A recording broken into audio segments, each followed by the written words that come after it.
H1N1 is on rise in NCR, and the Health Minister held a meeting, J.P. Nadda, with Delhi Health Minister Dr. Pankaj Kumar and senior officials. The centre reviewed influenza surveillance testing, hospital beds, ICU capacity and availability of essential medicines. Government is keeping a close watch, but the rise in the cases comes at a time when the Delhi and the several other parts of the country are seeing an increase in respiratory infections during monsoons. Doctors say humid and fluctuating weather conditions can favour the spread of respiratory infections, particularly in crowded indoor spaces.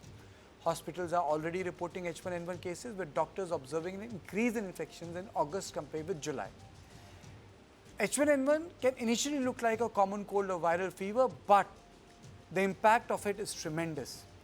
It requires a separate medical course. You need to stay away, and the test is done on the prescription of a doctor. And that is the most important aspect. And the H1N1 spread is 3 times more than the last year. And that is why the scare is. On this issue, I am joined by Dr. Manoj Goyal, pulmonologist from FMRI. Thank you so much, sir, for joining me.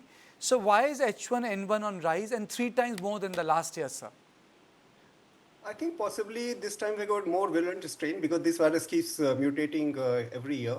And other thing is that we are having this kind of surge after several years. So the last surge that we had was before COVID. So possibly the herd immunity is also less. Plus the atmosphere, the environment is also conducive to the viral spread. Like it's more, there is a moisture in the air, there is a humidity that favors the replication and multiplication of the virus. So there are multiple factors which may be leading to this surge of this kind this time. And the 3 times more, do you think that these viruses can become potentially, if I may use the word, lethal?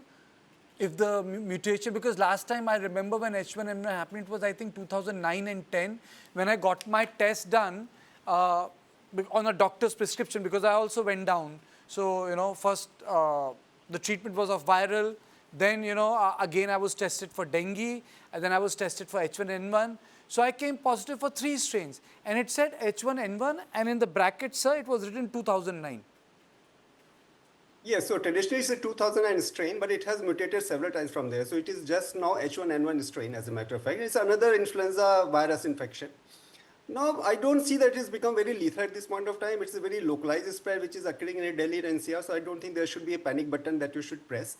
But yes, I can see the trend. I mean, about 1 week ago, there was rise in the patients, but they were less symptomatic. But now we are seeing more symptomatic patients, more severe patients who are coming to the hospital with pneumonia, with low oxygen saturation, and even landing up in the ICU. So severity has increased over the last 1 week, and the number of cases also increased. So at this point on, I think the virus is multiplying, and we have to be very careful.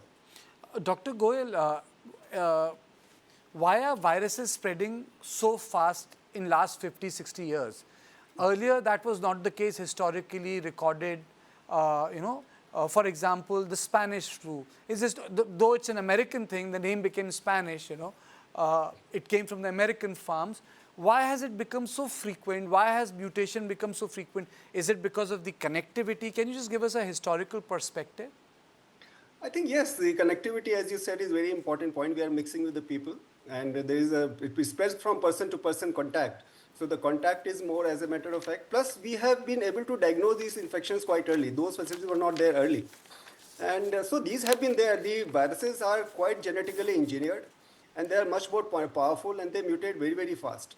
So this is something which is not very new, but yes, the crowding, overcrowding, mixing with the people, transcontinental travels. So all these things have contributed to the spread of the viruses all over the continents and all over the world.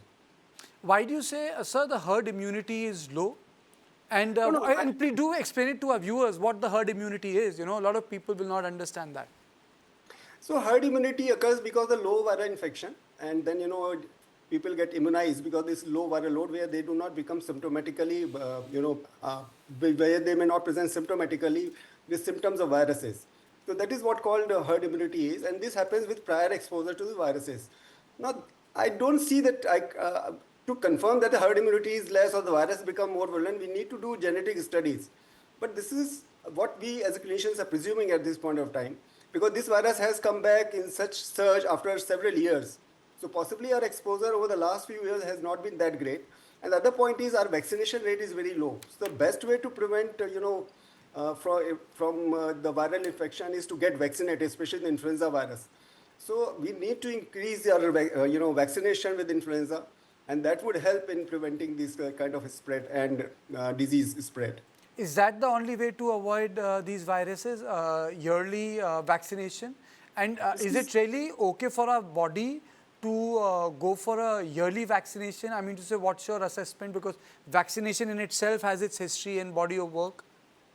This is the most important intervention, as a matter of fact, to everybody or every child more than 6 months of age till the entire, elderly population. They should all be vaccinated, especially the more vulnerable people like children between 6 months to 8 years, then elderly people, those who got chronic lung diseases, heart diseases, diabetes, hypertension, kidney diseases, immunocompromised hosts, pregnant women, they should get vaccinated on priority. But as a matter of fact, even normal individuals, healthy individuals should get vaccinated, because this is the most effective way to prevent you from getting infected with this virus infection. Besides, avoid at this point of social gatherings, overcrowding, use masks, do proper hygiene. The other way this virus spread is by touching the contaminated surfaces. So keep cleaning your surfaces which you use very frequently, like mobile phones or doorknobs. So hygiene is very, very important. So what is this virus H1N1 and how is it is it different from COVID? Yes, it is definitely different from COVID. It is an influenza A virus. It is a type of influenza virus, whereas the COVID was a different kind of virus. And is not as infectious as the COVID was. So the infectivity of the H1 virus is much less as compared to the COVID. So I think we are not reaching to that kind of a problem that the COVID that we had with COVID. Because you mentioned the word pneumonia. COVID affected your lungs. So what does H1N1 affects and what is the origin of H1N1? So traditionally, we know that H1N1 originated from the pigs, but now pig is no more in the picture. There is a direct contact from person to person, as a matter of fact. But the name stays there as swine flu. Like any viral infection, pneumonia can occur. Pneumonia, lungs are the most vulnerable sites as for the viral infections, especially like, for influenza. So very serious kind of infection when it occurs, then you find the pneumonia, and these patients would have breathing difficulty, low oxygenation. Sometimes it affects your mental status, so they can become drowsy. They can go into the altered sensorium, the BP may fall. So, but this happens in only patients who have suffered a very serious kind of infection. But largely, majority of the time, patients who have mild symptoms, like they got a cough, headache, body pains, runny nose, sore throat, and that is a self-limiting condition which goes away in 4 to 5 days time. And most importantly, does the viral load also make a difference? Because a lot of people, they came with high viral load, less viral load. So does that also make a difference, sir? It does, mate. I mean, if the virulence is high, the viral load is high, it becomes more dangerous and more infectious, as a matter of fact.